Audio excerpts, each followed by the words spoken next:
A Convenção Estadual do PDT em Curitiba homologou o nome de Ricardo Gomide para candidato ao governo do estado.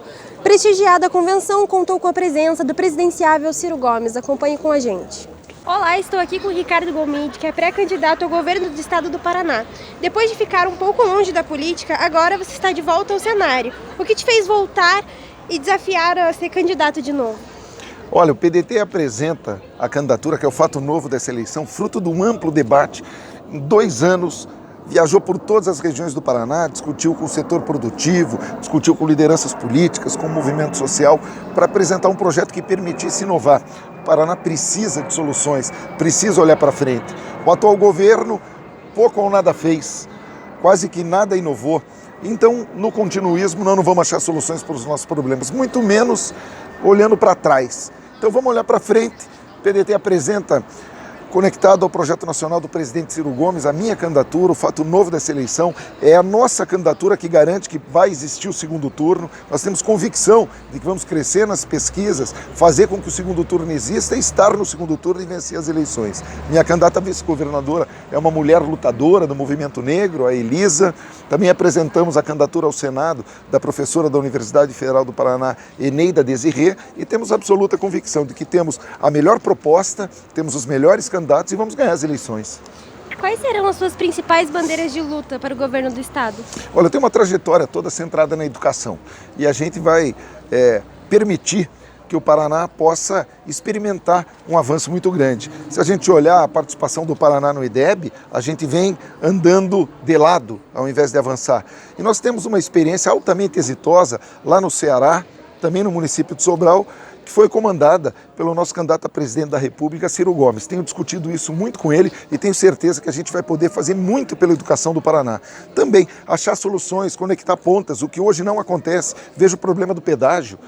O pedágio venceu em 2021, era um pedágio escorchante e caro, e a expectativa era de que pudesse achar uma solução para que o setor produtivo não fosse onerado da maneira que era, para que a nossa população não fosse, e nada foi feito. Não foi feita a nova licitação, não foi conversado, o Paraná não foi protagonista na conversa com o governo federal, e hoje a gente tem a situação lamentável. Então, vamos discutir de maneira muito profunda a educação, apontar soluções, vamos dar solução para os graves problemas do Paraná, como a questão do pedágio, e vamos exercer o papel que as lideranças políticas têm que ter. Unir pontas, fazer o Paraná ser protagonista no governo federal, e eu tenho absoluta certeza que a nossa candidatura e o PDT têm todas as condições para realizar esse processo. Assim como no país, aqui no Paraná a polarização também existe. Como vencer essa polarização? Olha, eu até acho que nacionalmente há essa polarização, o Ciro está lutando contra ela, essa polarização nada de bom produz para o país, mas aqui no Paraná nós temos um candidato muito bem colocado em pesquisa e o outro bastante atrás. Então nós temos certeza que à medida que o PDT apresenta o fato novo para essa eleição, que é a nossa candidatura, nós vamos crescer nas pesquisas, ultrapassar o segundo colocado, garantir o segundo turno e lá no segundo turno ganhar as eleições. Que para mim me prometeram frio e estão me entregando o sol cearense. Dia lindo! Dia 8! Qual a expectativa, Ciro? Olha, vir ao Paraná é sempre visitar um pedaço do Brasil porque eu tenho muito afeto e muito respeito. Gente boa, gente trabalhadora, gente séria, conservadora no sentido mais generoso da palavra conservadora, no sentido de guardar as tradições do Brasil e da integração com a população migrante. Por exemplo, na tragédia que a humanidade sente hoje na Ucrânia, vive aqui a maior comunidade ucraniana do Brasil. E em uma economia também que é o sonho que eu quero que aconteça para o Brasil inteiro. Uma economia que não bota os ovos numa cesta só. Uma economia industrial pujante, uma economia agrícola pujante, assentada muitas vezes no associativismo, é o melhor experimento cooperativado do Brasil, mas também um turismo absolutamente extraordinário na fronteira, na linda Foz do Iguaçu. Enfim, eu adoro voltar aqui. Qual a importância do Paraná? Come-se maravilhosamente bem, além do mais. Qual a importância do Paraná lançar nomes próprios aqui para o PDT? Olha, um partido é como se fosse, mal comparando, quem gosta de fazer essas comparações é o Lula, é como se fosse um time, não é? E time que não disputa o campeonato não forma torcida, não é? O PDT nasce no Sul, não é? O trabalhismo, que é a força política mais fecunda do Brasil, é o trabalhismo que o Brasil deve à industrialização, à proteção dos direitos dos trabalhadores, à modernização do país, às estruturas de mineração, estrutura de financiamento como o BNDES. E o trabalhismo aqui, também no Paraná especialmente, fez escola urbanística lá atrás com Jaime Lerner. Então é muito importante para nós que o PDT se apresente, e o Ramírez tem as qualidades extraordinárias de um grande homem público, assim como a nossa companheira Desirê. Eu estou feliz da vida com a decisão que se tomou aqui. Última pergunta da minha parte, Como é? Ciro. É Gomide, Última pergunta da minha parte. Como o senhor está vendo as últimas pesquisas que saíram ontem? com os olhos. Ciro, Não, brincadeira à parte. Veja, pesquisa é retrato e a vida é filme. Então veja, você jamais vai assistir um escravista dando folga para um abolicionista. Eu sou um abolicionista, eu quero acabar com o modelo econômico que está destruindo a produção brasileira, os nossos empregos, e eu quero acabar com o modelo de governança política que transformou a presidência da República na testa de ferro de uma grande quadrilha de salteadores e de marginais da corrupção. E eu não falo isso com qualquer exagero. Se você parar para pensar, que é o que eu peço ao nosso povo que faça, desde a redemocratização para cá, o Collor governou com essa gente e foi caçado. O Fernando Henrique governou com essa gente e o PSDB foi destruído, não tem sequer condição de disputar a eleição hoje. O Lula governou com essa gente e foi parar na cadeia. A Dilma governou com essa gente e foi caçada. O Michel Temer governou com essa gente e foi parar na cadeia. E agora o Bolsonaro, que prometeu moralizar a corrupção do PT, está governando com essa gente e está ainda solto, mas desastradamente desmoralizado. E a economia brasileira, pela primeira vez, passa uma década inteira sem crescer nada. Nascem 25 milhões de bebês e nós estamos aí sem oferecer nada para a população brasileira, que está pagando desemprego, com o salário mínimo com o pior poder de compra dos últimos 20 anos, a renda média do povo no menor nível da série histórica e a inflação comendo o custo de vida do povo em todos os itens. Se nós não chegarmos à conclusão de que esse modelo está errado, de economia, para substituir por um outro, e que esse modelo de governança política é a mãe de todas as crises, para substituir por outro, o país vai repetir aquilo que o Einstein, que é o maior sábio moderno, né, da vida humana, o Einstein dizia que a definição de insanidade é repetir as mesmas coisas e esperar resultado diferente. Ora, por que o povo trabalhador honesto do Paraná deu quase 70% dos votos ao Bolsonaro? Vamos ter humildade para entender o nosso povo, que é o que eu tenho, e o PT e o Lula não tem nenhuma. Por que 70% do povo do Paraná, um estado extraordinariamente, vivo culturalmente, de uma gente politizada, deu 70% dos votos ao Bolsonaro? Foi porque o Bolsonaro tinha uma história brilhante, uma obra extraordinária, que merecia uma gratidão? Não tinha nada. O Bolsonaro era um deputado medíocre do baixo clero, que roubava dinheiro da rachadinha. O Bolsonaro apresentou ao povo paranaense do Sul, que teve a mesma proporção, uma proposta encantadora, com respostas novas para o drama da saúde, do desemprego. Não.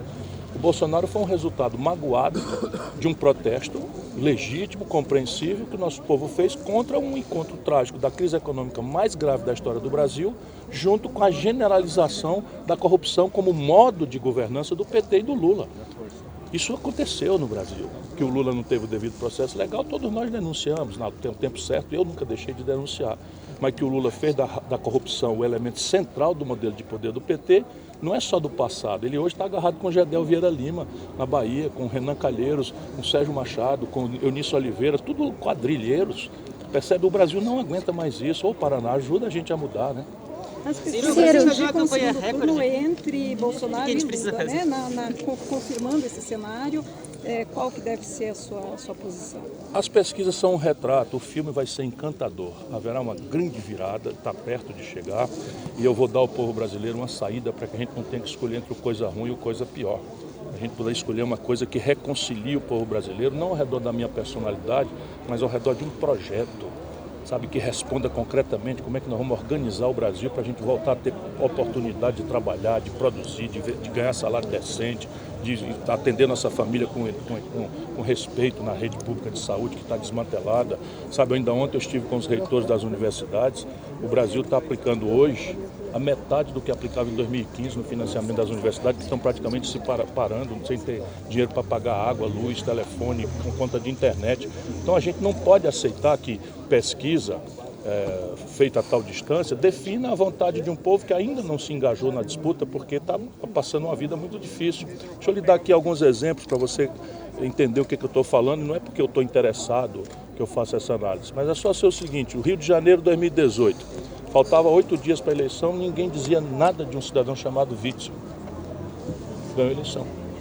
Minas Gerais, outro estado politicamente muito relevante. 8 dias antes da eleição, ninguém dizia nada, nem sequer 4º ou 5º lugar para o cidadão chamado Zema, ganhou a eleição. Fortaleza, ano e meio atrás, a minha cidade, a minha paróquia, o meu candidato, Sarto, uma figura extraordinária, foi sábado à noite, domingo é a eleição, sábado à noite, o Jornal Nacional divulgou pesquisa em que o Sarto tinha 21% de vantagem, no dia seguinte tirou 3,5%. Portanto, o que a gente precisa entender é que o nosso povo, ao contrário de uma elite muito interesseira, que tem dinheiro para pagar pesquisa, o nosso povo ainda não se engajou bem. E ele reflete nessas pesquisas o nível de notoriedade. Se você tomar de novo, vamos parar um pouquinho para pensar, o Brasil se redemocratizou, a primeira eleição em 89, o Lula é candidato em todas as eleições. Por ele ou por alguém que se apresentou despudoradamente com a máscara dele, lembra? O Haddad indo segunda-feira ao presídio visitar o Lula, né, com a máscara do Lula e tal, e o Brasil não aguenta mais isso. Mas o senhor recentemente fez comentários positivos em relação ao Lula, falando que ele foi o maior líder da história popular do Brasil, e ao mesmo tempo o senhor fala que é inviável um apoio a ele no segundo turno, né? Ele não foi o maior líder popular da história do Brasil, tem outras pessoas que merecem esse quadro. Ele foi um grande líder popular do Brasil, mas ele se corrompeu. A explicação é simples. Nós brasileiros, por enorme e generosa maioria, demos a ele muitas oportunidades, 4 mandatos, e ele se corrompeu. Ele vendeu o Brasil em nome do seu projeto de poder. Essa é a razão do meu passo adiante. Mantendo essa posição de que seria inviável um apoio a ele no segundo turno. Agora, como é que eu vou apoiar uma pessoa se eu estou aí no segundo turno enfrentando ele? Você não entendeu a minha resposta. Será de neutralidade? Não, meu papel será de ganhar as eleições. Ciro, não vai ser fácil conseguir superar essa polarização, ainda mais sem debates. Como o senhor pretende fazer isso? Já tem alguma estratégia? Eu aposto na inteligência do povo brasileiro. Eu aposto que o povo brasileiro vai ouvir em algum momento corretamente a lição de que a gente não pode votar no Bolsonaro para protestar contra a corrupção do Lula e agora votar no Lula para protestar contra a corrupção do Bolsonaro. O Brasil não aguenta mais isso. Ok, gente, Presidente, só uma foto. Bom dia, vamos lá dentro. Hoje estou aqui com a jornalista Luciana Pombo, que também veio na convenção do PDT. Luciana, como você vê as candidaturas de Ciro Gomes e Ricardo Gomide para as eleições deste ano? São candidaturas importantíssimas para a gente tentar quebrar as polarizações existentes, tanto para o governo do Estado como também para a presidência da República. Ciro Gomes é uma pessoa extraordinária, foi governador, tem uma bagagem intensa e tem um projeto nacional de desenvolvimento realmente para o Brasil. É um nome diferente, alternativo e que a juventude gosta. Na sua avaliação, o que precisa mudar ou melhorar aqui no nosso estado do Paraná? Bom, para o Paraná existem alguns nomes alternativos, mas o Ricardo Gomide é jovem também e é uma pessoa que tem um projeto. O PDT fez o projeto estadual de desenvolvimento também e que leva alternativas, inclusive ambientalmente corretas para o nosso estado. E o problema grande, na minha visão, é o meio ambiente. O Paraná tem sido degradado, infelizmente, e a gente precisa dar um basta para tudo isso. Melhorar a energia. Existem fontes alternativas de energia e precisamos cuidar das nossas florestas e principalmente da Mata Atlântica.